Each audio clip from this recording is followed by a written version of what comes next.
In the final days before Congress leaves to campaign for re-election, a contested fight with the White House over a bill for families of 9/11 victims continues.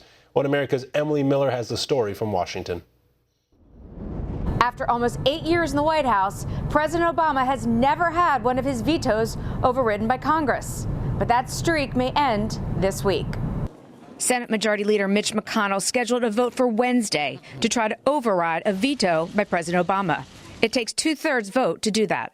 On Tuesday afternoon, I asked McConnell if it was significant that this was the first time Republicans were likely to override an Obama veto. He tamped down expectations. I'm not sure about that.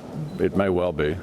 On Friday, President Obama vetoed a bill that would allow 9/11 families to sue Saudi Arabia for its alleged role in the terror attacks. The president sent this letter to the Senate saying he vetoed because U.S. courts should not determine if a foreign country is sponsoring terrorism.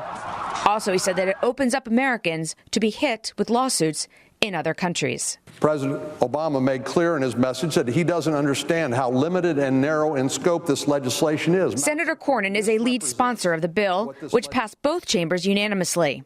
It allows foreign sponsors of terrorism to be sued in U.S. courts.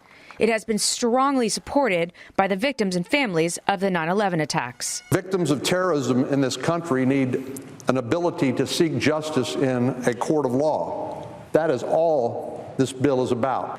Why the president would object to that is lost on me. I asked Harry Reid, the Senate Minority Leader, if he was trying to get Democrats to back President Obama on the veto. Well, we had a good discussion in the caucus today. I would, not a betting man being from Nevada, I would bet that Obama's veto will not be sustained. Okay? If enough Democrats go along with Senate Republicans to override the veto, the measure will then go to the House. House Speaker Paul Ryan's spokeswoman told me that they expect the measure to come up before they recess to go home to campaign for re-election. Emily Miller, One America News, Washington.